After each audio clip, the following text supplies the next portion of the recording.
it's fascinating to me how the the really great universities operate in this respect. If you get a sacred writ, I mean, you get in the finance department because you sign on, to whatever the present group thinks. And if they think the world is flat, you better think the world is flat too. And your students better answer that the world's flat when they get on exams. I would say investment finance teaching in this country is in general is kind of pathetic. Yeah. A huge majority of the business school teaching on the field of investment of passive portfolios of securities is not what we believe and not what Warren was taught years ago by Ben Graham.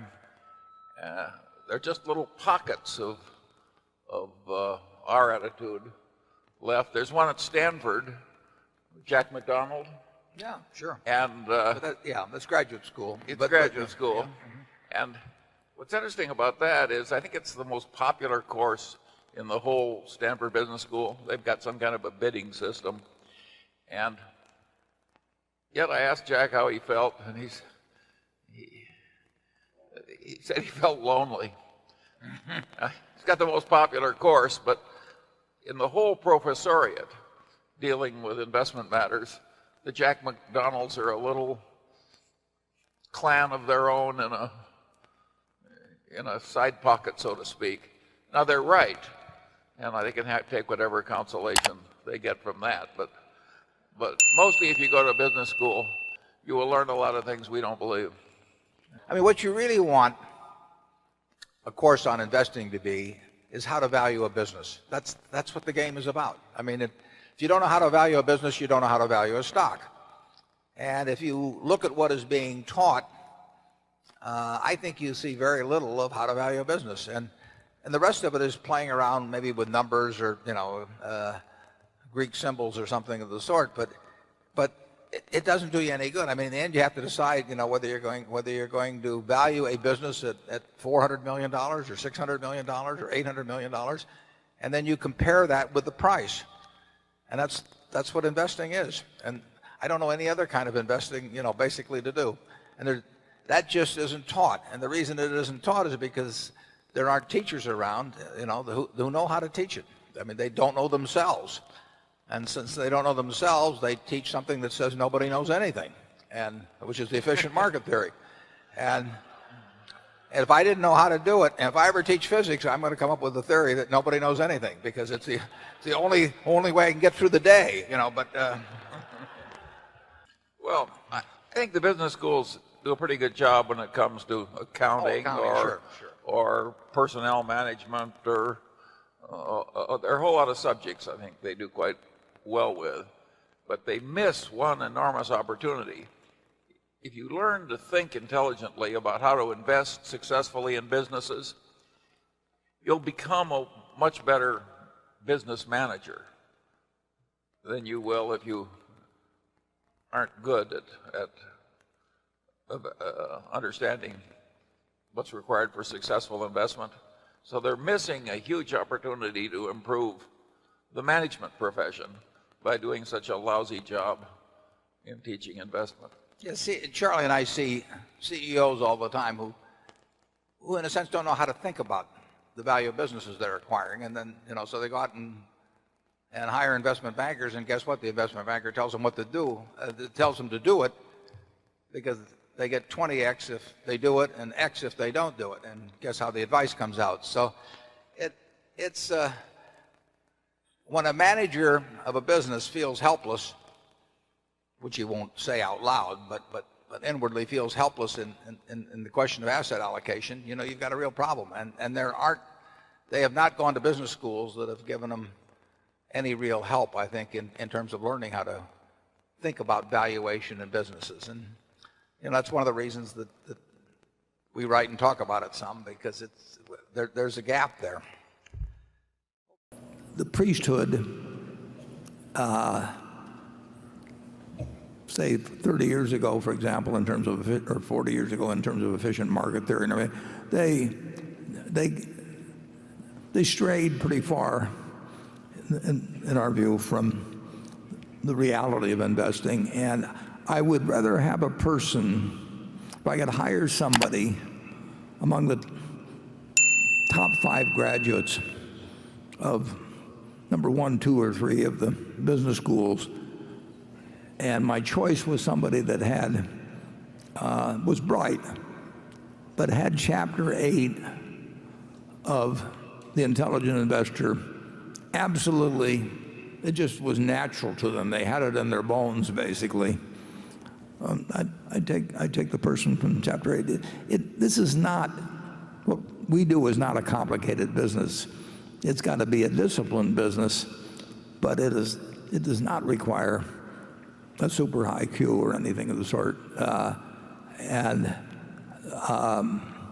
there are a few fundamentals that are incredibly important, and you do have to understand accounting, and it helps to get out and talk to consumers and start thinking like a consumer in many ways in certain industries and all of that. But it just doesn't require advanced learning. And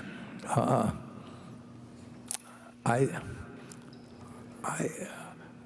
certainly, I didn't want to go to college, so I don't know whether I would have done better or worse if I'd just quit after high school, and read the books I read and all of that. I think that if you run into a few great teachers and they really change the way you see the world to some degree, you're lucky, and you can find them in academia, and you can find them in ordinary life. And I've been extraordinarily lucky in having great teachers, including Charlie. I mean, Charlie's been a wonderful teacher. And any place you can find somebody that gives you insights into things you didn't understand before, maybe makes you a better person than you would have been before, that's very lucky, and you want to make the most of it. If you can find it in academia, make the most of it, and if you can find it in the rest of your life, make the most of it. Charlie? Well, when you found Ben Graham, he was unconventional, and he was very smart. And of course, that was very attractive to you. And then when you found out it worked and you could make a lot of money while sitting on your ass, of course, you were an instant convert. And so it still appeals to me, actually. I mean, but the world changed before he died. Ben Graham recognized that the exact way he sought undervalued companies wouldn't necessarily work for all times under all conditions, and that's certainly the way it worked for us. We gradually morphed into trying to buy the better companies when they were underpriced instead of the lousy companies when they were underpriced, and of course that worked pretty well for us. And Ben Graham, he outlived the game that he played personally most of the time. He lived to see most of it fade away. I mean, just to find some company that's selling for 1/3 of its working capital and figure out it could easily be liquidated and distribute $3 for every dollar of market price. Lots of luck if you can find those in the present markets.